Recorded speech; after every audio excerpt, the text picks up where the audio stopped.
इंद्र की पत्नी सची ने बहुत मना किया, लेकिन राजा नहुस ने उसकी एक न सुनी। एक बार किसी कारणवश राजा दुर्वासा ने इंद्र को श्राप दे दिया। इसके कारण इंद्र की शक्तियां कमजोर हो गई थी। असुरों को इस बात का पता चला तो उन्होंने इसका फायदा उठाया और वह इंद्रलोक में इंद्र से युद्ध करने के लिए पहुंच गए और इंद्र और सभी देवताओं को वहां से भगा दिया और वहां पर उत्पात मचाने लगे और इंद्र के सभी प्रकार के भोग विलास काम में लेने लगे। तो देवताओं को इसकी बहुत चिंता हुई कि असुर इंद्रलोक पर अपना आधिपत्य जमा लेंगे। तो देवता लोग सभी इकट्ठे होकर सप्त ऋषियों के पास गए और उनको अपनी आप बीती बताई और उनसे इसका निवारण का उपाय पूछा। तो सप्त ऋषियों ने आपस में विचार किया और फिर देवताओं से कहा कि पृथ्वी पर एक बहुत ही प्रतापी और तेजस्वी राजा है। उसका नाम नहुस है। वह तुम्हारी मदद कर सकता है अगर तुम लोग उसको यहाँ पर ले आओ तो सभी देवता राजा नहुस के पास पहुँचे और उसको पूरी बात बताई। तो राजा नहुस असुरों से युद्ध करने के लिए तैयार हो गया। सभी देवता लोग और नहुस इंद्रलोक में पहुँचे और नहुस ने असुरों को पहले तो समझाया, लेकिन वह नहीं माने तो राजा नहुस ने उनसे युद्ध करना शुरू किया और अपने बल और शक्ति से कुछ ही दिनों में राजा नहुस ने उनको परास्त कर दिया और सभी असुरों को इंद्रलोक से भगा दिया। तो सभी देवता लोग प्रसन्न हो गए और नहुस को कुछ दिन वहाँ पर रुकने के लिए कहा। तो राजा रुक गया, लेकिन धीरे धीरे नहुस अपने आप को तीनों लोकों का स्वामी मानने लगा। उसे अहंकार आ गया था और वह देवताओं और ऋषियों से अपनी मनमानी करवाने लगा और वह काम वासना में डूब गया और उसको इंद्र की पत्नी सची को लेकर भी बुरे ख्याल आने लगे। एक दिन क्या हुआ, नहुस ने अपने सेवकों को सची को लाने का आदेश दिया। तो सची ने आने के लिए मना कर दिया।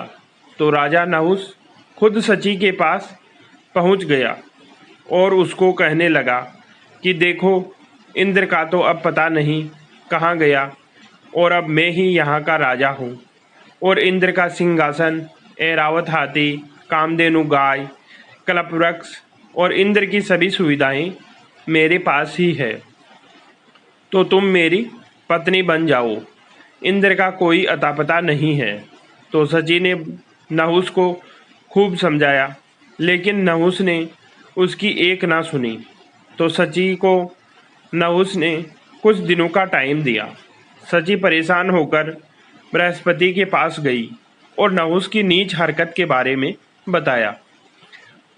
तो बृहस्पति ने कुछ समय विचार करके सची से कहा कि तुम एक काम करो, नहुस को शादी करने के लिए कह दो, लेकिन एक शर्त रख देना और उसको कहना कि अगर सप्त ऋषि तुम्हारी पालकी उठाकर लेकर आए तो मैं तुमसे शादी करने के लिए तैयार हूँ। तो सची ने ऐसा ही किया। वह नहुस के पास गई और उसको कहा, मैं तुमसे शादी करने के लिए तैयार हूँ, लेकिन एक शर्त है, अगर तुम्हारी पालकी सप्त ऋषि उठाकर लाए तो मैं तुमसे शादी कर लूँगी। तो नहुस ने सची की शर्त मान ली और सची से कहा कि ऐसा ही होगा, तुम शादी की तैयारियां करो। अब सची वहाँ से चली गई। उधर नहुस की खुशी का कोई ठिकाना नहीं था। अब उसने तुरंत सप्त ऋषियों को बुलाया और उनसे कहा कि तुम मुझे डोली में बिठाकर सची के पास लेकर चलो। सप्त ऋषियों के पास नहुस की बात मानने के अलावा कोई दूसरा उपाय नहीं था। तो वह नहुस को पालकी में बिठाकर सची के वहाँ रवाना हुए। सप्त ऋषि बुजुर्ग थे, तो उनसे पालकी धीरे धीरे चल रही थी और नहुस को बहुत ही जल्दबाजी हो रही थी। तो उसने सप्तऋषियों को जल्दी जल्दी चलने के लिए कहा, लेकिन उनसे जल्दी कहाँ चला जाए, वह अपने हिसाब से चले जा रहे थे।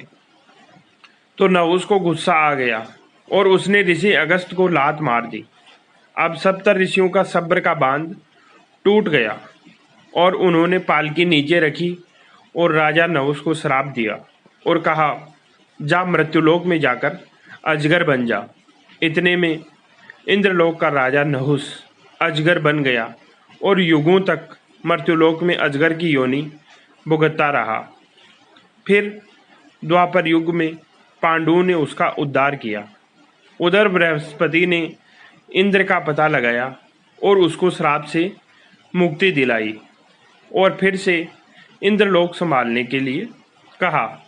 दोस्तों, कहानी अच्छी लगी तो चैनल को सब्सक्राइब करना ना भूलें।